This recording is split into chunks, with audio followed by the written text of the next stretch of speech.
do Brasil. Então ele batia muito no Fernando Collor naquela eleição de 89. 89 eu tinha 8 anos de idade, pra você ver como eu já gostava de política. Já de algumas coisas? Ah, caramba. É mesmo? De 89 eu lembro, me lembro muito da eleição de 89, foi a primeira eleição que eu acompanhei. O que você lembra? E aí uma das coisas que rolaram nessa eleição foi o Collor. O Collor era o Bolsonaro. Eu odiava o Collor, eu detestava o Collor, não vou usar odiar porque é uma palavra muito forte, mas eu achava o Collor o pior da política, assim como eu acho o Bolsonaro hoje o pior. E naquela época, o Collor era o Bolsonaro. E aí, um dia o Collor liga na minha casa pra reclamar de uma coluna que meu pai tinha escrito. Pra reclamar de algum fato que meu pai colocou na coluna, ele queria se queixar. Uma tia minha atendeu o telefone e falou... Pegou o telefone... Noblar Collor no telefone. Na hora que ela falou Collor, cara, eu saí correndo, peguei o telefone, era aquele existia celular. O telefone aquele fixo, telefonão né? fixo. Aí falei, não liga aqui em casa que a gente vai votar no Lula. E pá, bati o telefone na cara do Collor. Daí você bateu o telefone. Esse é meu primeiro momento de CQC, tá ligado? Eu bati o telefone na cara do Collor com 8 anos. O moleque atendeu. E o moleque, porra, foi essa? Ele, obviamente, usou isso contra o meu pai. Falou que o meu pai era Lula. Ele nem era Lula. Meu pai não ia votar no Lula. Você que falou. Eu é que era. Minha mãe que curtiu o Lula na época. E eu falei, é Lula. Mas, enfim, eu já tinha essa conexão desde aí, tá ligado? Que doideira. Essa eleição eu acompanhei forte, cara. Foi muito triste o Collor vencer. Foi a primeira eleição de embate, assim, de jogo sujo pra valer, né, cara? Você lembra? Claro, porque a gente ficou numa ditadura, né? E aí a gente, enfim, passou sem poder escolher presidente por mais de 20 anos.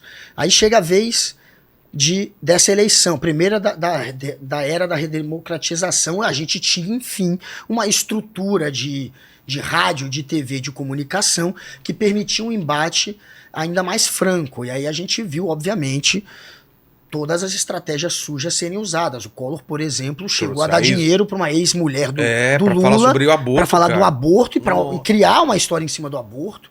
Ela, inclusive, isso jogou... Imagina, à beira da eleição, não foi? À beira da eleição, com a Rede Globo, né, ajudando o Collor durante o debate com o Lula. Agora a gente já sabe, a Globo admite, né, que deu mais espaço, tanto no Jornal Nacional, durante o debate, deu mais espaço no Jornal Nacional para a repercussão do Collor, fez uma edição favorável ao Collor, uma ruim ao Lula no Jornal Nacional. Durante o debate, a Globo chegou ao ponto de não passar maquiador no Lula, pro Lula entrar mais suave, com o cara já batido, enquanto fizeram todo o trabalho pro Collor entrar bonitão. Até isso, até a imagem física, eles deixaram a de um muito mais arrumada do que a de outro, porque isso influencia, né? Desde a eleição do John Kennedy contra o Nixon, isso influencia. Ali as pessoas perceberam quanto a televisão e a imagem, e você tá bem apessoado, assim, isso também importa. Então, a Globo ajudou tanto o Collor que até isso eles fizeram.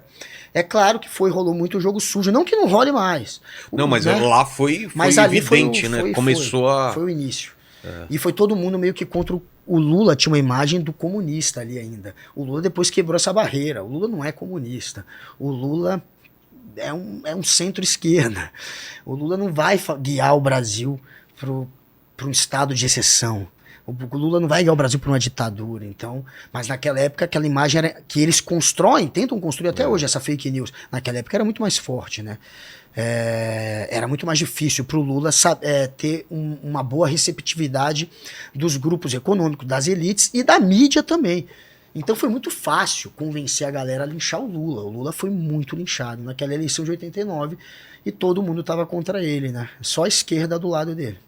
E aí deu no que deu, o Collor, aquele da poupança, o cara tirou que teve gente que se matou por causa daquilo. Teve gente que morreu, cara. Que perdeu tudo, o cara tinha acabado de vender a casa, colocou dinheiro na poupança pra comprar outra, de repente não tinha mais o dinheiro. Plano da Zélia. A Zélia falou, tira, segura, coisa mais louca do mundo. Os empresários, cara, que todo mundo, cara, aquilo. Isso pegou todo mundo. Tipo, do cara mais quebrado, que precisava de dinheiro para comprar comida, do empresário que precisava de muito dinheiro para fazer os pagamentos, às vezes, dos empregados dele. Todo mundo, cara, de um dia para o outro, tinha um limite que você só podia tirar aquilo. E dane-se, entendeu? E claro que isso aí provocou uma convulsão social, acabou queimando de vez o Collor. Era um governo que já não tinha quase nenhum bom resultado a apresentar, ainda veio com esse plano econômico desastroso, né? E aí se queimou de vez, foi o que acabou corroendo a força política dele, né? Aí depois, claro, teve o impeachment, teve os escândalos que, né, também são consequência, na verdade, desse momento, dele se enfraquecer politicamente. Aí você vai procurar um argumento para tirar o cara. E aí veio a história do PC. Ah, o PC receberia dinheiro de empresário para favorecer os caras. Ah, recebeu um carro. Tem o lance da Elba, aí né? O carro, o irmão dele. Aí foi, cara. O carro E era uma briga de família, né? O irmão. Tinha a Rosiana Sarney. Ah, Rosiana Sarney, não, desculpa. A Collor, como é que era? Rosiana, né? Rosiane Collor, Rosemary. Não, agora vê pra gente. Ou era Rosiana ou era Rosemary. Não, é Rosiana. Rosemary agora. É mais recente. Rosemary tem umas histórias mais com Lula, né? Tem uma Rosemary do Lula, se eu não me engano. A Rosiane Collor.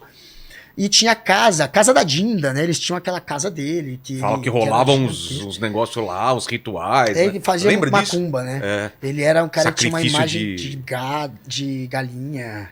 Sacrifício de galinha, se eu não me engano. Mas ele tinha uma fama de ser macumbeiro. É mesmo? De contratar serviço de macumba mesmo.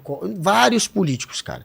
Eu vou te dizer que na política isso é super comum. É mesmo? O tempo inteiro tem macumba. Teve uma vez que tava o meu pai, quando era jornalista também, já sofreu umas macumba de político.